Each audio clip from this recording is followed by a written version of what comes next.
Do you have that wart right in the middle of your face? That dark spot that bothers you every single day? Then pay attention because I may have something that could help you. I'm a doctor with many years of experience and a strong professional background, so relax and stay with me for a moment. If this video appeared for you and that wart affects your confidence or self-esteem, stay until the end. And don't forget to subscribe to the channel and comment below what city you're watching from. You wake up, walk to the bathroom mirror, turn on the light, and there it is. That little thing. Small, rough, the size of a pinhead, or maybe bigger now, the size of a grain of rice. On the back of your hand, on your finger, on your neck, on the sole of your foot. You run your fingertip over it and feel that hard, uneven surface, like a tiny scab that just won't come off. You try to peel it, you hurt yourself, it bleeds, and it comes back. It comes back 2 or 3 months later, in the same spot or right next to it. And the worst part, it feels like it multiplies while you sleep. I'm a physician with nearly 20 years of clinical experience, and one of the most common complaints I see in my office is exactly this. Warts that show up out of nowhere, that don't hurt, that don't itch, but that bother you, embarrass you, and seem impossible to get rid of. Patients who have already tried freezing kits from the drugstore, cutting them off at home, rubbing garlic on them, using duct tape, spending hundreds of dollars on different products, and the wart is still there, stubbornly hanging on. So stick with me until the end because I'm going to walk you through exactly what to apply on your warts at night, in the right sequence throughout the day, from the moment you wake up to the moment your head hits the pillow. And the detail about the right time to apply it is what may change results the most, because the skin has its own rhythms, and warts have moments of vulnerability that almost nobody talks about. But I need to be honest with you before we go any further. The title of this video talks about warts that disappear and never come back. And I'm going to show you what is actually supported by evidence, what science has explored, and also the real limits of this process. Because my commitment to you is medical truth, not easy promises. Warts are caused by a virus. Cutaneous HPV, the human papillomavirus that infects the skin, has more than 200 different subtypes. Once it settles into the cells, it can hide for a long time. And even after the wart goes away, the virus may stay dormant in the skin for months or even years.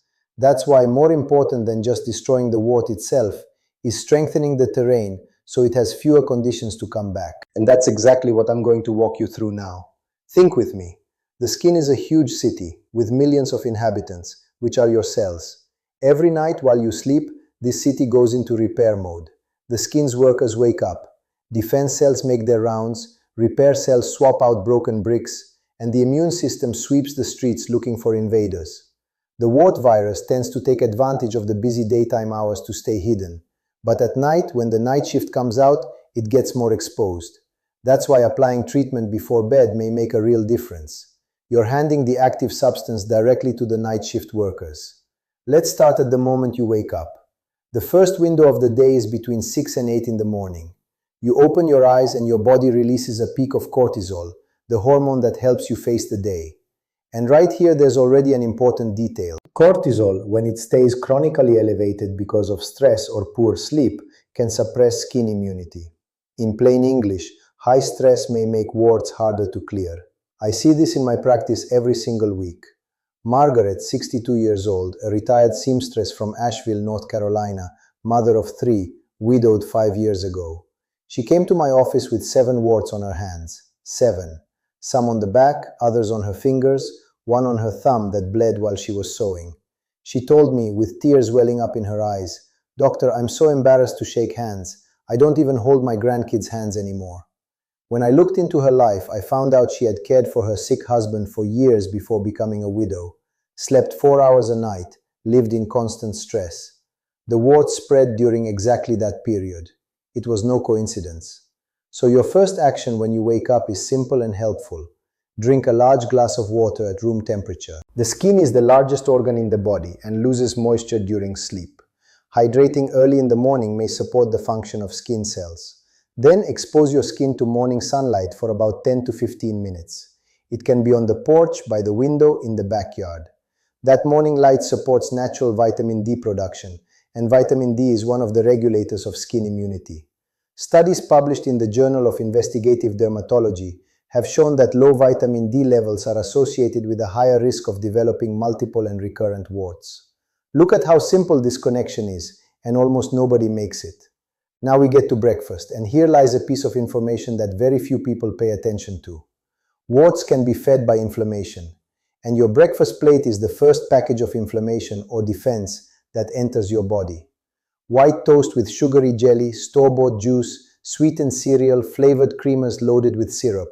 That combo can spike your blood glucose, contribute to systemic inflammation, and weaken the immune response that fights the virus. On the other hand, foods rich in zinc, selenium, and vitamin C may help support exactly the cells that need to attack the wart. And here's a practical tip. Include a quality protein in your breakfast, like a boiled egg or some Greek yogurt. Add a small handful of nuts, especially Brazil nuts, which are one of the largest natural sources of selenium. Just 2 Brazil nuts a day are typically enough to cover the daily intake of the mineral. And eat a citrus fruit, an orange, a kiwi, strawberries, or grapefruit. The vitamin C in these fruits supports the lymphocytes, the cells that help your body deal with HPV. Think about it. You're having breakfast, but you're actually sending reinforcements to the immune team that fights warts.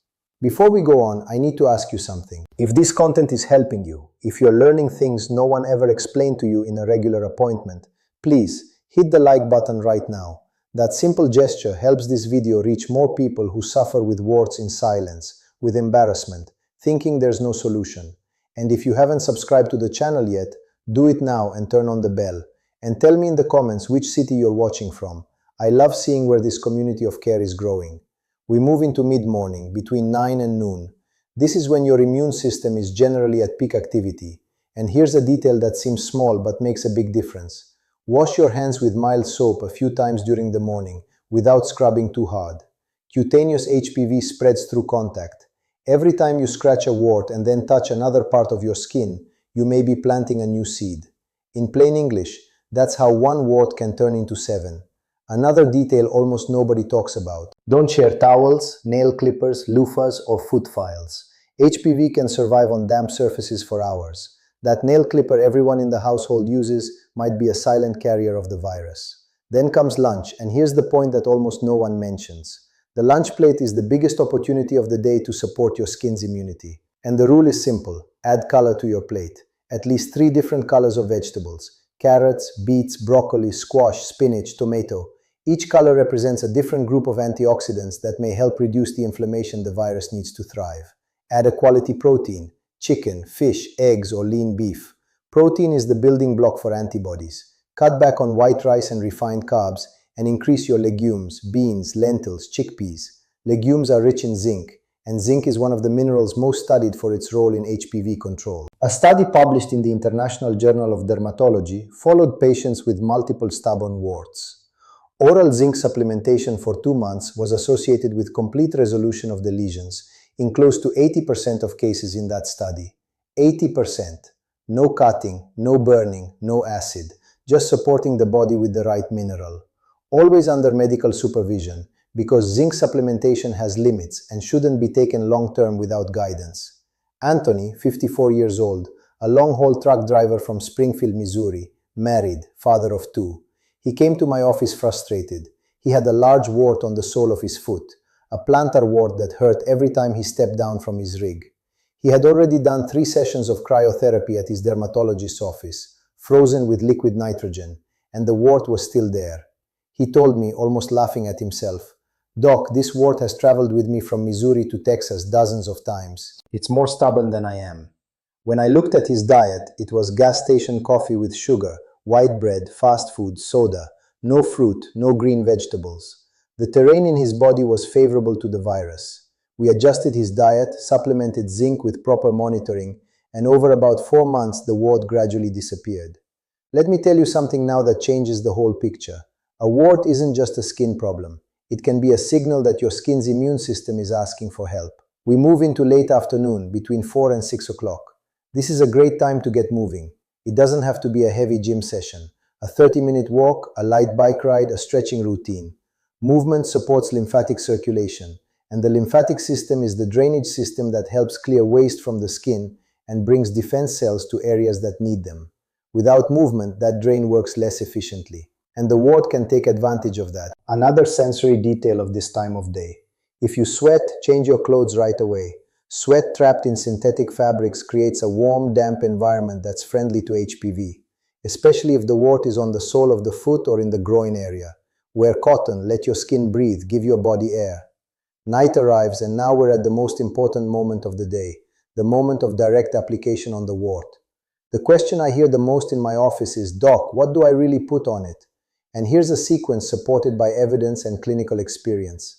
Before you apply any substance, prepare the skin. Wash the area of the wart with warm water and mild soap. Then keep the skin in contact with warm water for 5 to 10 minutes. It can be a warm compress or a basin if it's the foot. That soak softens the keratin, which is the hard shell on top of the wart. Then, with a disposable nail file or pumice stone, gently buff the surface of the wart. Don't injure it, don't make it bleed. The goal is just to remove the dead surface layer so the substance can penetrate. Then throw the file away. Never reuse it, because the virus may stay in the buffed off particles. Now comes the part that matters most. The first option, the one with the strongest scientific evidence, is salicylic acid in concentrations between 17 and 40%, available over the counter at most American pharmacies under brands like Compound W or generic versions. Apply a small drop right on top of the wart, avoiding the healthy skin around it. Cover it with a small piece of medical tape or a bandage and leave it on through the night. Repeat every night. Reviews published in the Cochrane database of systematic reviews, which gathers some of the best evidence in world medicine, have shown that salicylic acid applied consistently over a period of about 12 weeks is associated with a resolution rate of around 75% in many studies. It's the most well-supported home treatment that exists. The second option, popular and studied, is the duct tape method. Studies, including some from the Mayo Clinic group, have explored covering the wart with duct tape for about 6 days, then removing it, buffing, and reapplying, repeating the cycle for about 2 months. Some studies found effectiveness comparable to cryotherapy in small warts, while others showed more modest results. The likely mechanism is that occlusion may stimulate a local immune response that recognizes and attacks the virus. Think of it like creating a small environment that signals the immune system, "Hey look, there's an invader here, come check it out." The third option, with growing interest in integrative medicine, is tea tree essential oil at about 5 to 10% concentration, properly diluted in a carrier oil.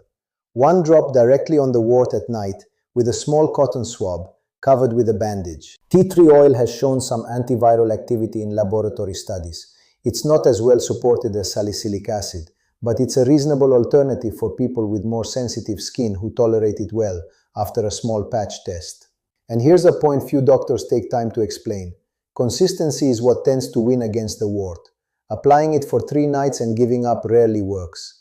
The skin renews itself in cycles of about 28 days. The treatment generally needs at least 8 to 12 weeks to deliver real results. Most people quit by the 3rd week, exactly when the wart is starting to weaken. Let me give you one more detail of the nighttime routine. Before bed, after applying the treatment, aim for at least 7 hours of sleep. Deep sleep is when the body releases growth hormone and regenerates skin tissue. Sleeping poorly may make it much harder for the wart to clear. I see this all the time in my practice. And what hurts me the most as a doctor is not when a patient shows up with 7 or 8 warts. It's when they tell me, "Doc, I had just one years ago, but since it didn't hurt, I let it go, and now it's turned into all of these." Warts are treatable, but delaying treatment may give the virus more ground to spread. That concerns me deeply in my daily practice. Margaret, the seamstress from Asheville I told you about at the beginning, came back to my office 4 months later. She had adjusted her diet, improved her sleep, treated the warts with salicylic acid every night, and added zinc supplementation under guidance. When she walked into the room, she stretched both hands open across the desk, with no visible marks. Her eyes were shining differently. She told me, her voice trembling, "Doctor, yesterday I held my grandson's hand for the first time in 3 years. He looked surprised and asked, 'Grandma, your hands feel smooth.' And I cried right there in front of him." That's the kind of result that lasts. Let's recap your ideal day for supporting wart resolution. In the morning, hydration, sunlight, breakfast with protein, Brazil nuts, and citrus fruit. Through the morning, wash your hands well, don't share personal items, avoid scratching. At lunch, a colorful plate, quality protein, legumes for the zinc. In the late afternoon, around 30 minutes of movement to support lymphatic flow. Change out of sweaty clothes.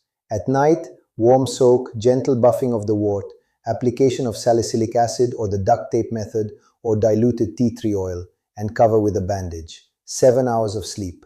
All of this consistently for at least 8 to 12 weeks. And whenever you make any change to your treatment, talk to your doctor or dermatologist. If the wart bleeds easily, hurts intensely, changes color, grows quickly, or appears in the genital area, go straight to a healthcare provider. There are skin lesions that look like warts but are not. Professional evaluation is irreplaceable. That ground rule never changes. Your body is not your enemy. It's trying all the time to balance itself, protect itself, heal itself. The wart is often a sign that the terrain of your skin needs more care. When you take care of the soil, the invading plant has a harder time finding room to grow. Send this video to that mom who tries everything to help with a wart on her child's hand, to that friend who's embarrassed to show their hands, to that family member who has already spent money at the pharmacy without seeing results. You could be the bridge between that person and a peaceful night looking at their own skin. In the next video, I'm going to walk you through 5 signs your skin may give when the immune system is weakened from the inside. Signs that may show up before more serious issues, and that most people confuse with everyday concerns. You don't want to miss it. Take care of your skin. It's the city that protects you every day from the world out there. And a well-cared-for city has a much harder time letting invaders in.